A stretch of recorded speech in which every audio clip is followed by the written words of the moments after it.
Hello! അങ്ങനെ കാറ്റത്തെ കിളിക്കൂടെ പുതിയ പ്രൊമോയില് നിധിക്ക് വീണ്ടും ഇടിവെട്ടേറ്റ പോലത്തെ ഒരു അവസ്ഥ വരികയാണ്. അതേ കൂട്ടുകാരെ, നമ്മുടെ നിധിക്ക് ജോലി കിട്ടി. ഹാപ്പി ആയിട്ട് വരുമ്പത്തേക്കും എച്ച്ആർ മാനേജറായിട്ട് ഇരിക്കുന്നത് ആരായിരിക്കും? നമ്മുടെ ഓസ്ട്രേലിയൻ കങ്കാരു. പണ്ട് നമ്മുടെ നിധിനെ കെട്ടാൻ വന്നിരുന്ന ആളെ, അയാളായിരിക്കും. അപ്പൊ അയാളിങ്ങനെ നിധിനെ കണ്ടിട്ട് ഇങ്ങനെ കളിയാക്കി ചിരിക്കുന്നുണ്ട്. നിധി ഒന്ന് ഞെട്ടിയല്ലേ?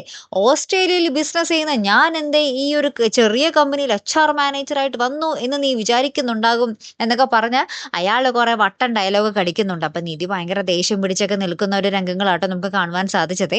പിന്നീട് നമ്മുടെ സുനന്ദയെ വീട്ടുകാര് എന്താ പറയാ, അശ്വിന്റെ വീട്ടിലേക്ക് വിടുകയാണ്. അപ്പൊ അമ്മ ഭയങ്കരമായിട്ട് കരയുമ്പോൾ നമ്മുടെ സുനന്ദ ദേഷ്യത്തിൽ ഇങ്ങനെ പറയുന്നുണ്ട്, നിങ്ങളുടെ ഇഷ്ടത്തിന് എന്താ പറയാ കല്യാണം കഴിച്ച് ആ വീട്ടിലേക്ക് പോണോന്നായിരുന്നല്ലോ, പിന്നെ നിങ്ങൾ എന്തിനാ ഇങ്ങനെ കിടന്ന് കരയുന്നേ, ആരെ കാണിക്കാനാ എന്നൊക്കെ നമ്മുടെ സുനന്ദ അമ്മയുടെ അടുത്ത് എല്ലാവരുടെ മുന്നിൽ വെച്ച് ഇങ്ങനെ ചോദിക്കുന്ന ഒരു രംഗങ്ങളൊക്കെ തന്നെയാട്ടോ കൂട്ടുകാരെ നമുക്ക് കാണുവാൻ സാധിക്കുന്നത്. ശരിയാണല്ലേ, അവരുടെ ഇഷ്ടത്തിന് സുനന്ദ എല്ലാം ചെയ്തു, പിന്നെ കടന്ന് മോങ്ങി വലിയ സീനാക്കേണ്ട കാര്യമൊന്നുമില്ല.